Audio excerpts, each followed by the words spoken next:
Slowdive just released a track called Kisses off their forthcoming 2023 LP, Everything is Alive. I think it's great. It finds the band continuing to live true to their dreamy shoegaze sensibilities while morphing their sound and progressing it into some new areas. You can maybe hear a little more Pygmalion in there, Pygmalion being their 1995 LP, and hints of their 2017 self-titled LP as well.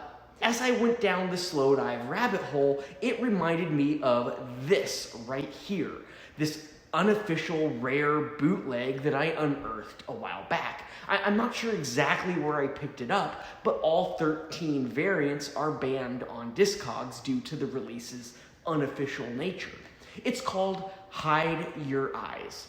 So today I want to share a little bit of what I've been able to dig up about this release and then unbox, per se, my copy on vinyl, and talk a little bit more about the music within.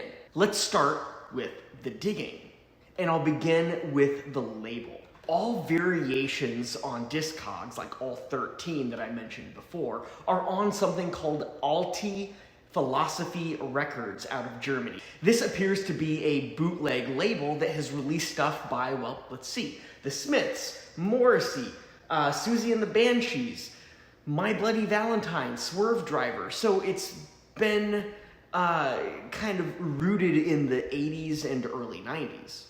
From what I've been able to dig up about the label, it has been in operation since 2010 and quite possibly still is. As far as I can tell, their most recent release was a BBC Sessions compilation featuring The Smiths in 2020. Of course, I'm here to talk about Yer Eyes, though. So let's take a look at the history of it. For that, we need to go back a little more than 3 decades. In 1991, Slowdive released their debut LP, Just for a Day. It reached the top 10 in the UK indie charts and had favorable remarks from NME, but that was really about it in terms of favorability. It seemed everyone else hated it, especially when it came to music critics. This was really a sign of the times. Early 90s UK, the backlash against shoegaze had begun. And the bands within that subgenre had not really yet embraced the term, and there wasn't really much of a movement around it. In fact, it was originally a pejorative or derogatory term applied to the bands for their seemingly stationary stage presence, gazing at their shoes. Add to that the equally contemptuous "the scene that celebrates itself" term that was thrown around and into the mix, and that encompassed many of the shoegaze bands as well, Slowdive included. That scene was known for bands attending each other's shows and occasionally sharing and swapping members. And as an aside, the indie rock and even grunge scene in the Pacific Northwest that emerged right around this same time kind of had some equally similar traits in there in terms of member swapping. So the 1990s in the Pacific Northwest was equally homogenous. 2 years later, 1993, Slowdive would release their now quite acclaimed LP, Souvlaki, which gets its namesake from a Jerky Boys skit. Kind of playful for such a serious sounding album, right? Well, a lot happened between those two records, and that's where we find Yer Eyes. Yer Eyes is a collection of 10 relatively rudimentary songs by Slowdive. It is part of upwards of 40 songs the band wrote and recorded to demo around 1992, between those first 2 LPs. Theoretically, it was supposed to be released as a follow-up, an album called I Saw the Sun. But that was ultimately tabled and the majority of the songs scrapped. Now, if you look at the track list for Yer Eyes, you'll see Dagger right there ending side A, which ultimately became the closing track for Souvlaki. Beyond that, no song on this received an official release. What happened? Why was it scrapped? The band wasn't entirely thrilled with how the recordings turned out, and Creation Records, which was the label for Slowdive at the time, their very own Alan McGee absolutely hated the demos. In fact, he had some choice words to say about the songs and or recordings that I won't really repeat here. This led Slowdive to return to the drawing board. Perhaps some of those demos eventually made it onto one of Slowdive's many EPs released during that time, but aside from Dagger, to my knowledge, these songs on Hide Your Eyes never did.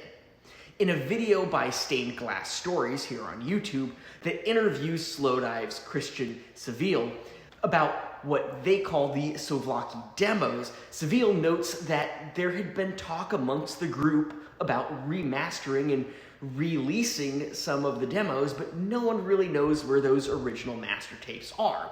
Now, this took place after the band reunited in the mid-2010s. He goes on to state, and I'm going to paraphrase it, quote, "I guess we weren't really thinking of them as demos. We were thinking we were making the new record.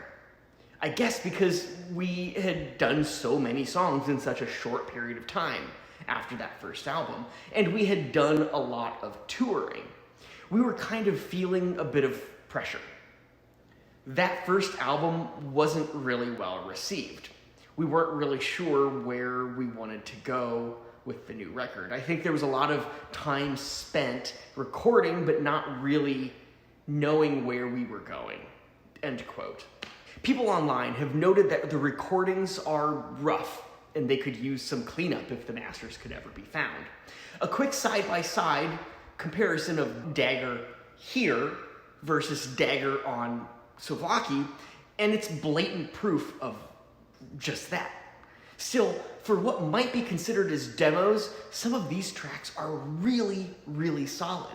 For example, I hear traits of The Cure in the guitar and bass on Bleed. The song seems pretty well put together, and the way Slowdive blends in their signature dreamy, swirling guitars it's just masterful.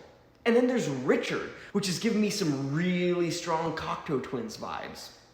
Other favorites on Hide Your Eyes include the driving melody and beats behind the title track, Hide Your Eyes, and the quite rough track, Ending, which seems to have some really strong tie-ins for tracks that you'll find familiar off of Just for a Day, and maybe even Souvlaki. As expected, given the tracks were ultimately scrapped and the fact that this is a bootleg, there's some disorientation in the cohesiveness of the album as a whole. At times it seems there's a lack of direction, which drives home that earlier point made by Savill and lands precisely what he was talking about as well as other people online. But when it comes down to it, I don't care. This is a great release, especially if you, like me, are a diehard shoegaze fan and Slowdive fan. It's a deep cut of rare tracks that would otherwise be lost to time. You can argue the questionable ethics that unofficial and bootleg labels like this may hold, given the band's release. They don't really monetarily benefit at all from what labels like this are doing. But for the archivist and completist, releases like this hold great value simply due to the fact that they paint a picture of a band in transition during a pivotal time. And this is a perfect example of that. Maybe someday they'll actually release it as a compilation of demo tracks in their unedited form, but who knows?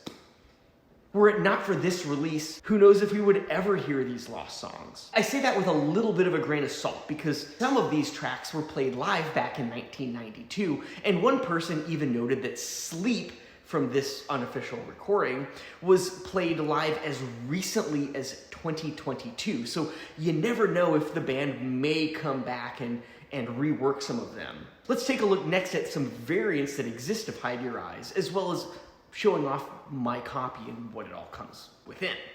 Now, I mentioned earlier that there are supposedly 13 variants listed on Discogs. There appear to be 3 different cover art styles, this being the most simplistic. Others have a similar font treatment with the band name and release title, but these have a full bleed printing behind them. Ones similar to this per Discogs are printed on brown kind of craft sleeves, whereas mine is black text printed on white. The back simply features a track list and minimal credits. It's essentially a call out to Alti Philosophi Recordings. There are no inserts, but differences do exist on my labels as well. My labels are blue here, whereas others with its similar kind of plain cover art are either red or white labels. A few pressings have colored vinyl, but none of the simple covers. So there you have it. Slowdive and There Hide Your Eyes. Now, I have already pre-ordered the new LP from Dead Oceans. Now, that's not going to arrive for me until October because I also picked up the Kevin Morby album that came out this year. That's not going to be released until October. Slowdive's new one is out in September. But if you are a fan of Slowdive, check out this right here. I have a copy of Pygmalion, and I share a little bit about that one in that video. I will see you over there.